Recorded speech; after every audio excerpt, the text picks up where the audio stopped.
instrumento para transformar vidas de pessoas.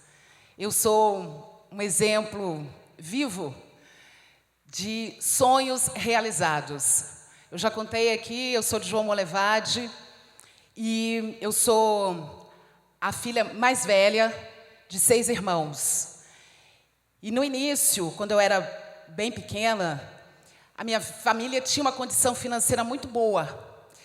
E eu lembro que tinha alguém para cuidar de mim. Eu ia para a escola com 3, 4 anos, porque tinham escolinhas lá no bairro onde eu morava. E eu sempre sonhei, desde criancinha, eu sempre via televisão, ficava ali imaginando, querendo aquilo que eu estava vendo. E depois a situação financeira não ficou boa. E aí vieram os outros irmãos, e a minha mãe teve que trabalhar, e eu tive que cuidar dos meus irmãos, tive que ser muito responsável muito cedo. E ainda assim eu continuava sonhando, e eu falei, eu não quero essa vida para mim, essa vida de limitação, essa vida pequena. E ali, vendo televisão, e sonhando, e sonhando, e sonhando, eu falei, eu quero ser uma pessoa muito famosa. Já contei isso aqui também. E aí eu fui para o rádio. Então, esse sucesso que eu sempre quis alcançar, glória a Deus, eu alcancei. Porque o rádio, a gente, ainda mais hoje com a internet, nós estamos em todos os lugares. E eu não sei quantas pessoas estão ali me ouvindo, mas eu sei que a audiência é grande, porque a gente tem a medição do Ibope. Então eu sempre agradeço a Deus por isso. Então eu quero que o sonho de vocês, que continuem com esse sonho aí, se não realizou ainda, mas não se esqueça dele. Não foi hoje, não conseguiu alcançar, mas ele virá. Se você colocar fé junto com os seus sonhos e ação. Amém? Esse é o culto dos empreendedores. Quantos aqui são empreendedores, têm negócio próprio? Amém. Quantos aqui trabalham para terceiros? Trabalham como empregados? Amém. Quantos trabalham como empregados e empreendem ao mesmo tempo? Amém. E quantos aqui querem empreender? Amém. Bom, dando sequência à nossa série de oportunidades disfarçadas, a gente falou no nosso último encontro da oportunidade disfarçada de crise. Que muitas pessoas, elas gostam da crise. Ao contrário da gente pensar, crise é uma coisa muito ruim, é um momento desesperador para muitos negócios que não suportam, que fecham, que não conseguem avançar. Mas ainda assim, muitas pessoas torcem, porque elas sabem que tem que sair da zona de conforto. Então, dando essa continuidade, pastor Marley. Ok. Daqui a pouquinho ele vai colocar ali e a gente vai seguindo. Então, o slide. Hoje a gente vai falar da oportunidade disfarçada de crise, como transformar problemas em crescimento para o seu negócio. No mundo, como sempre existiu e sempre haverá crise, sempre haverá dificuldades, mas as mentes criativas, elas conseguem sobressair. Então, mesmo nesse momento de dinheiro encolhido, mas as pessoas continuam consumindo, as pessoas continuam comprando. Então, o que acontece? O dinheiro, ele está indo para um lugar. Ele não está pulverizado, mas ele está indo para algum lugar. Então, esse lugar, ele tem que te encontrar. Esse valor, né, de consumo, ele tem que estar no seu negócio também. Então, aqui nós temos oportunidades disfarçadas de crise, como transformar problemas em crescimento para o seu negócio. Essa é a pergunta. Então, a gente tem que aprender a driblar as dificuldades e encontrar uma forma de faturar. Quando os problemas e os desafios são grandes, nós temos que forçar a nossa criatividade. A gente tem que pensar. A gente tem que tomar esse problema e levar, dormir, amanhecer com ele, até que a gente encontre uma solução. E hoje eu vou falar de como reinventar o seu negócio. Aí você vai me perguntar, mas como assim?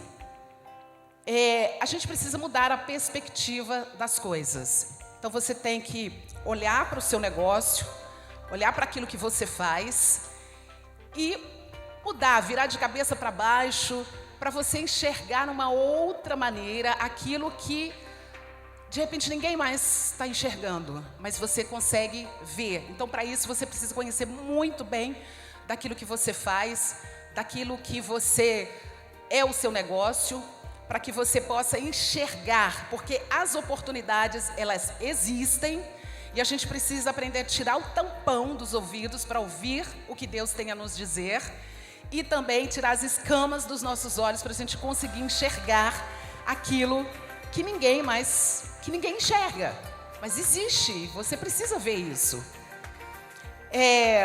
Então a gente precisa aprender a identificar essas oportunidades.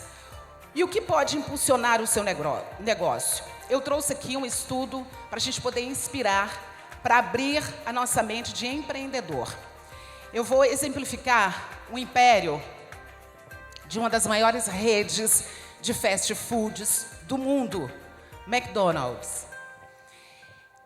Você sabe qual é o principal negócio do McDonald's?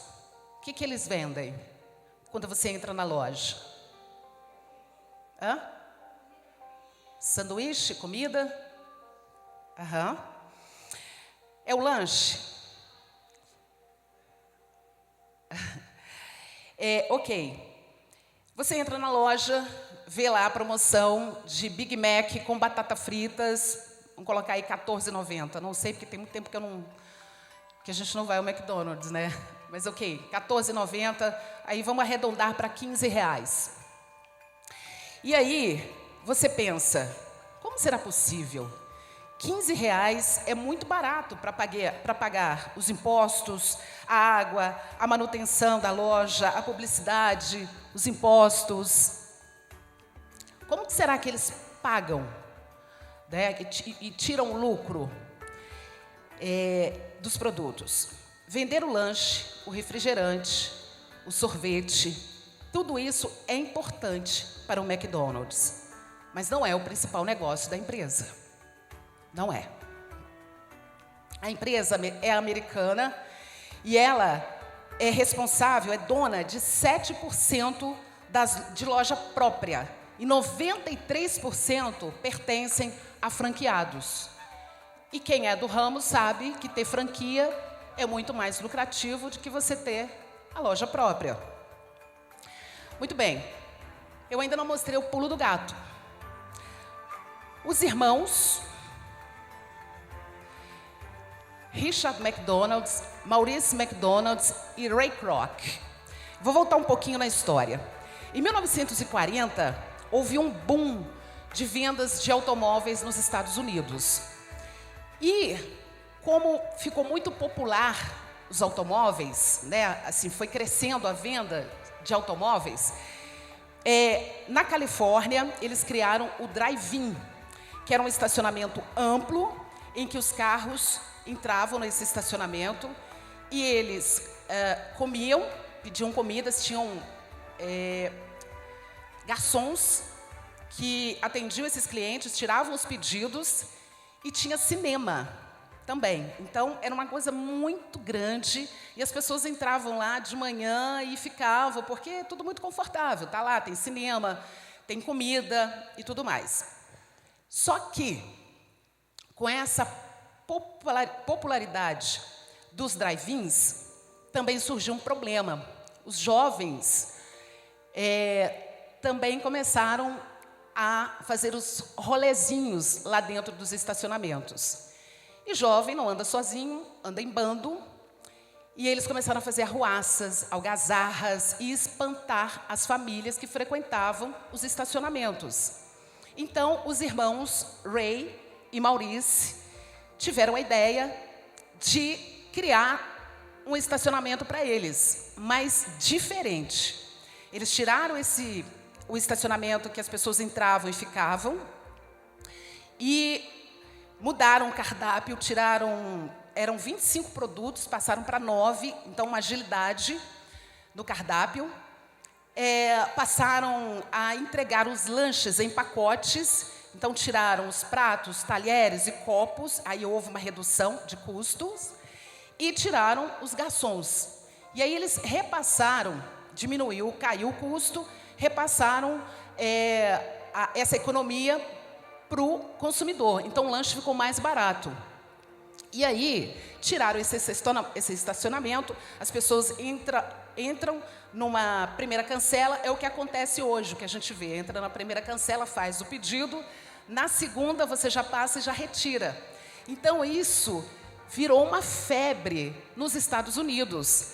Então todo mundo queria comprar o lanche lá do McDonald's, por causa da agilidade. Era 1 minuto para você fazer o pedido e retirar.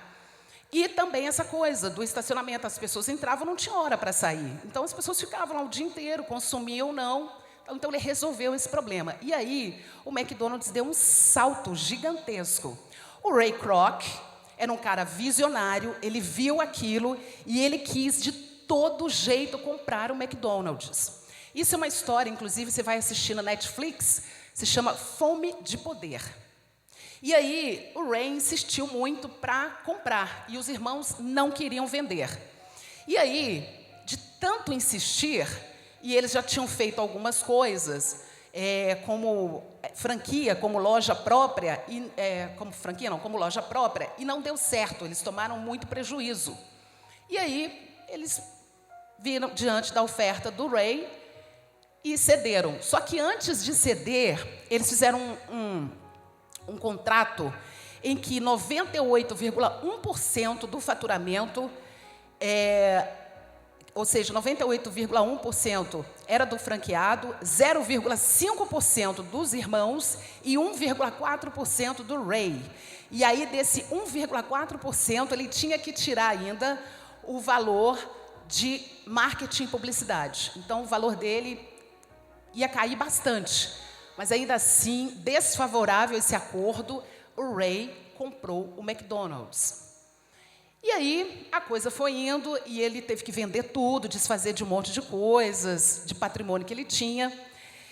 E eis que um funcionário dele, o McDonald's foi fundado em 1940, como eu falei, nesse estacionamento, né? Logo depois, eles passaram a ter o estacionamento próprio. Então, em 1940, o Ray adquiriu o McDonald's, em 1954, perdão.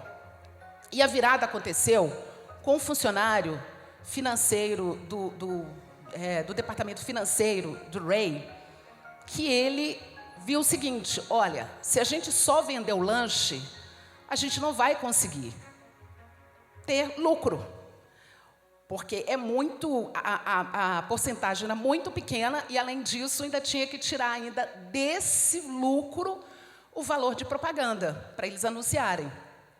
E aí, esse funcionário, ele percebeu que alugar o terreno seria mais lucrativo do que vender o lanche. Então, o McDonald's não está no ramo de hambúrgueres. Ele está no ramo imobiliário. Se alguém já ouviu essa história, se alguém pela primeira vez, pasmem, mas essa é a realidade. O McDonald's, ele compra o terreno ou subloca o terreno, constrói a loja e repassa para um franqueado.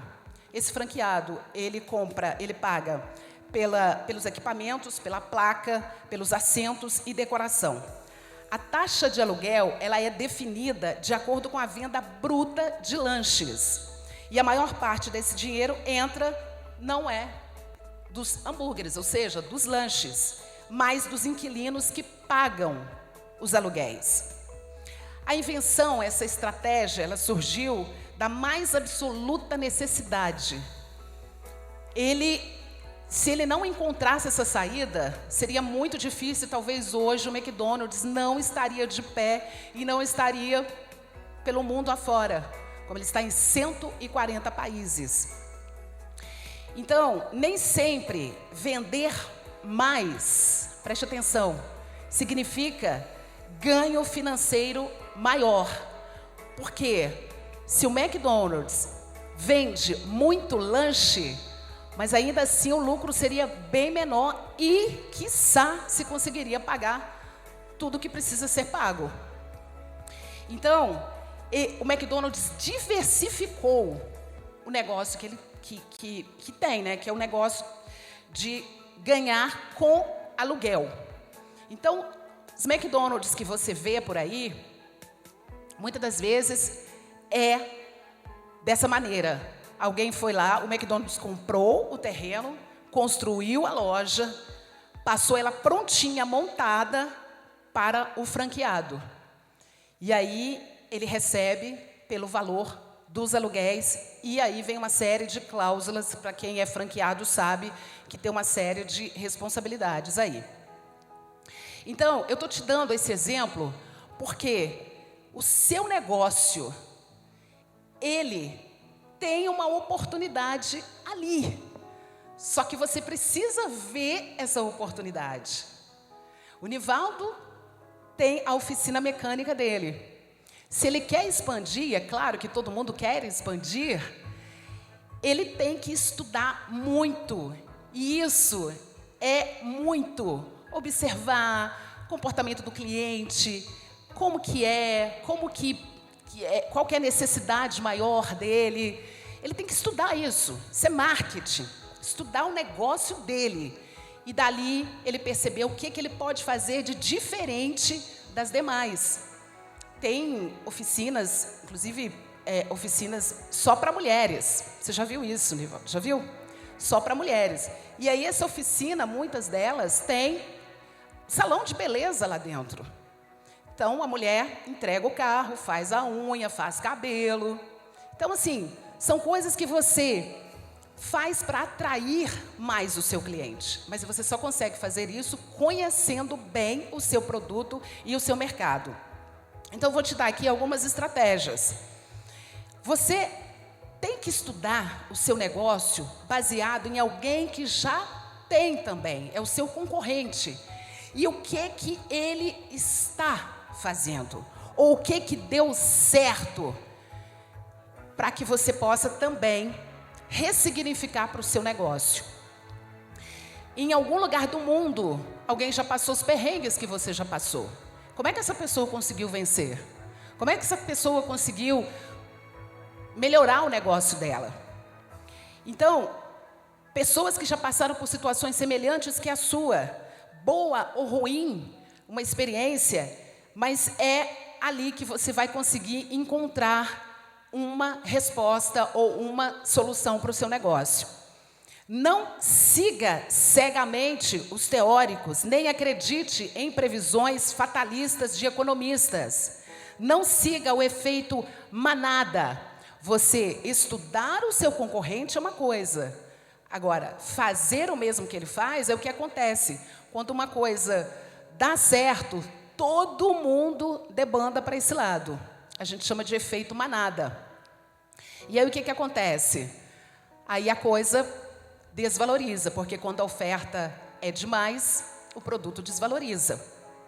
Então, mas faça diferente. Ressignifique para o seu negócio. Para um cliente tem um significado, para você um ressignificado. Seja inovador sem inventar nada. A roda, gente, já foi criada. O que a gente faz agora é mudar uma coisa aqui e outra colar. Muita gente confunde inovação com invenção. Invenção significa colocar coisas que solucionam problemas. Agora, inovar significa fazer algo que ninguém fez antes. Então, é você fazer melhor do que o que já está feito. Então, isso é inovar. Observe e preste atenção nas coisas que acontecem ao seu redor. A gente está muito focado no celular, a gente anda na rua mexendo no celular, a gente não percebe mais as conversas ao nosso redor, a gente não ouve mais as coisas à nossa volta, porque a gente está levando a atenção para um outro lado. E aí, a oportunidade, às vezes, ela passa na sua frente e você não vê. É como aquele cavalo que você tem que pular exatamente no momento em que ele passar. Não pode ser nem antes e nem depois, mas é no momento. Então, a gente tem que estar muito atento às coisas à nossa volta. Às vezes, a resposta está ali, né? Então, a gente tem que aprender a voltar a observar as coisas. A gente está muito ocupado com tantas outras coisas que a gente mal tem tempo para pensar naquilo que a gente quer desenvolver, naquilo que a gente quer melhorar. Então, somente com atenção plena é que você vai conseguir enxergar os detalhes reveladores. E seja capaz de mudar de opinião e de direção. Ajuste sempre a vela quando o vento estiver te mandando para um lugar que está desfavorável. Então, assim, às vezes também a gente é muito cabeça dura, né? É isso aqui, é isso aqui, é isso aqui. Mas a gente também tem que sempre analisar. E se eu fizer desse jeito? Vai dar isso aqui. Mas e se eu fizer assim? Vai dar isso. Então, a gente tem que ter essa maleabilidade para a gente mudar de direção e de mudar de opinião. A crise, a dificuldade, o sofrimento, eles nos impulsionam. Quantas vezes, até mesmo, né, um momento na sua vida que hoje você vê que foi preciso, aquilo que aconteceu, você sofreu, você achou que não ia dar conta, e hoje você olha, vê que aquilo te levou para um outro lugar muito melhor. Então, a gente tem que aprender a ver também positividade nas coisas negativas. Então, tem coisas que acontecem forçando essa mudança. A gente não vê o quão lá na frente isso vai ser favorável. É o que a gente sempre faz, reclama, reclama, reclama, reclama. E às vezes essa situação é para te dar um impulso para você voar mais alto. E você fica ali ainda agarrado ao chão. Pastor, esse é o Ray Kroc. Pode passar? E aqui são as ideias que eu acabei de te falar, né? Para você estudar casos semelhantes do que você está vivendo, não seguir os teóricos cegamente, nem acreditar em previsões fatalistas. Você tem um Cristo dentro de você e esse Cristo não admite crise. É crise, mas é o momento de você também se transformar, de você crescer. Seja inovador sem inventar, seja capaz de mudar de opinião e de direção, observe e preste atenção no que acontece ao seu redor. E a crise, a dificuldade e o sofrimento é que nos impulsionam. Já caminhando para o final, eu espero que esse exemplo ele possa te inspirar e que você possa ver o seu negócio ou até mesmo onde você trabalha. Você hoje é um empregado, é um funcionário, mas tem muitos empregados que fazem uma diferença muito grande na empresa, são muito importantes. Então, esse cargo que você tem, será que ele é para você mesmo? Já não era para você estar em outro patamar nessa empresa? Porque você está lá todo dia, conhece, sabe a rotina, tem uns insights, tem umas ideias. E aí, ou você pode fazer aquilo para você, montar o seu próprio negócio na empresa, fazendo o que você faz na sua empresa, ou você pode ajudar a sua empresa, né? Então, sair da condição que você está, de um cargo, e de repente ter essa oportunidade de ser um líder, de liderar. O caso apresentado aqui, eu espero que ele seja um motor para a sua vida. Que você saia daqui, que você comece a pensar, dormir, sonhar, acordar, tomar café, almoçar, sempre com o seu problema. E tem um lance muito legal na psicologia, que fala que quando você toma um problema ou alguma coisa que você quer resolver, você pensa, e aí você descansa. E aí vem o insight, que a gente chama de eureka. opa, descobrir, aquilo vem, sabe, arde em você e você, do nada, vem a resposta daquilo que você está procurando. Só que a gente está tão ocupado com tantas coisas que a gente também protela, né, os nossos pensamentos. Então, não é porque você tem pouco recurso financeiro que você não pode expandir, mas se você tiver boas ideias e criatividade, você sai da situação que você está. E eu encerro ilustrando um caso de 3 cientistas que terrivelmente foram afetados por uma descarga, uma explosão nuclear. O primeiro cientista russo, eles tinham que fazer um último pedido. E o russo, ele falou, eu quero voltar para o meu país e quero passar os últimos dias com a minha família, tomando vodka e ouvindo música. O cientista italiano pediu para voltar para a terra dele, para Roma. E o cientista judeu, ele pediu, eu quero ouvir a opinião de outro médico. Então, isso quer dizer, busque outras soluções. Se você ainda não encontrou, se você ainda não alcançou aquilo que você queria, busque outra alternativa. Pense, haja, porque oração também é agir, não é só pedir, Senhor, Senhor, porque muitas vezes Ele está dando e a gente não está vendo, a gente não está enxergando, a gente não está ouvindo. Então é isso que eu peço, nessa última segunda-feira do ano de 2021, que você entre em 2022, que a partir de hoje você já saia daqui com o coração fervendo, já imaginando o seu negócio prosperando, você sendo material de estudos, de marketing, de economia, de administração, porque o seu negócio prosperou em plena crise. E isso é possível, irmãos. E eu espero que realmente a mudança venha acontecer, venha ser motivos de alegria e satisfação no seu negócio. Creia, seja sonhador, seja sonhadora. Amém? E assim eu encerro e agradeço. Muito obrigada, pastor, pela oportunidade.